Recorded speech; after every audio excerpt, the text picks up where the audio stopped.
81 admissions हुई हैं पिछले 24 घंटे में। तो थोड़ा सा ये अच्छी बात है कि 35 लोग ठीक होके गए हैं।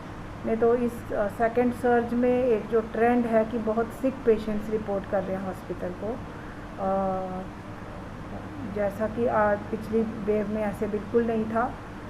काफ़ी सारे हमारे मरीज़ रूम एयर पे भी अच्छे मेंटेन करते थे, इलाज कराते थे, घर जाते थे, लेकिन बहुत ज़्यादा ऑक्सीजन की ज़रूरत है। जो सारे मरीज़ दाखिल हैं, जिनमें 574 आज की डेट में मरीज़ दाखिल हैं, 574, which is a very big number, and they all of them are very sick patients. बहुत बीमार हैं वो लोग सारे। तो मैं बोलूँगी कि ओवरऑल स्थिति चिंताजनक है और 22 डेथ्स हुई हैं पिछले 24 घंटे में। तो ये सारी चीज़ें आंकड़े दर्शाते हैं कि फिर मैं कहूँगी लापरवाही का कोई स्कोप नहीं है। शायद कम सूझबूझ या अज्ञानता या हमारी लापरवाहियों की वजह से ही ऐसे हालात पैदा भी हुए, और इसको कंट्रोल करना, स्थिति को कंट्रोल करना हम सबके हाथ में है।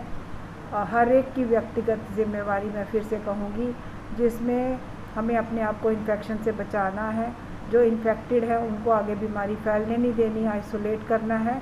और जो इन्फेक्टेड है और जो डिजीज़ है, जो रिपोर्ट कर रहे हैं हमारे हॉस्पिटल्स को, ऐसा समझ में आता है कि ये कम प्रोपोर्शन है। बहुत जो हॉस्पिटल में आए हैं ये बहुत सिक वाले, जो जिनमें डिज़ीज़ बहुत ज़्यादा,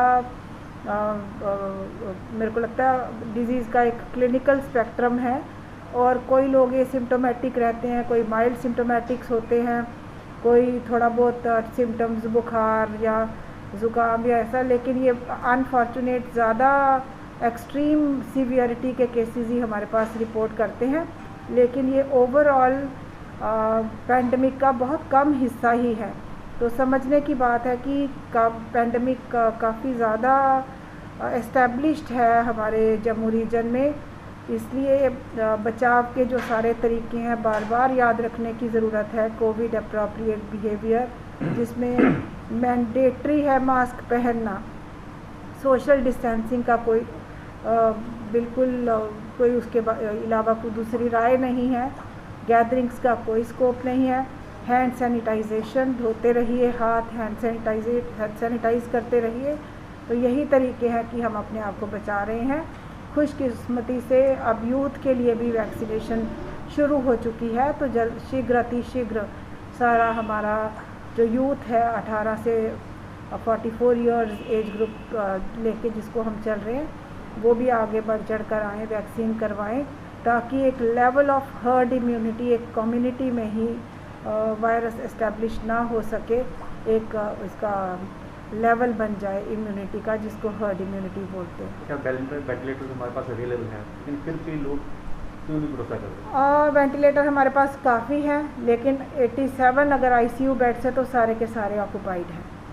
तो उसके अलावा अगर किसी को वेंटिलेटर, वही मैं आपको बता रही हूँ कि डिज़ीज़ इतनी एडवांस्ड है कि बहुत सारे लोगों को असिस्टेड वेंटिलेशन की ज़रूरत पड़ रही है इस सेकंड सर्ज के दौरान। ये जो सेकंड वेव आई है, इसमें बहुत मरीज़ ज़्यादा बीमार हैं और बहुत ज़्यादा वेंटिलेटर्स की ज़रूरत है।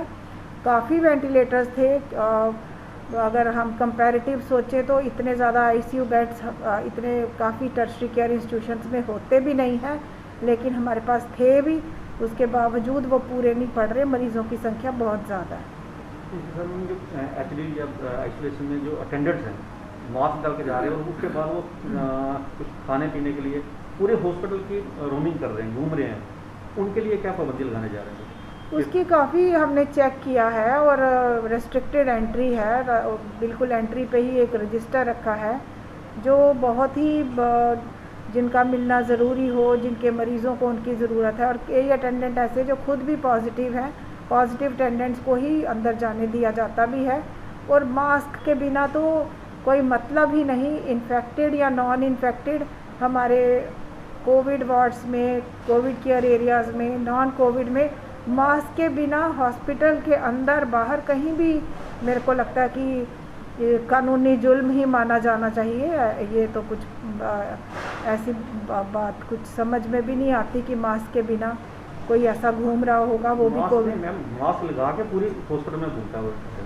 अगर एक अच्छे से मास्क पहना हो तो बीमारी बिल्कुल फैलने के चांसेस नहीं होते और एक्वायर करने के चांसेस भी नहीं होते इन्फेक्शन को।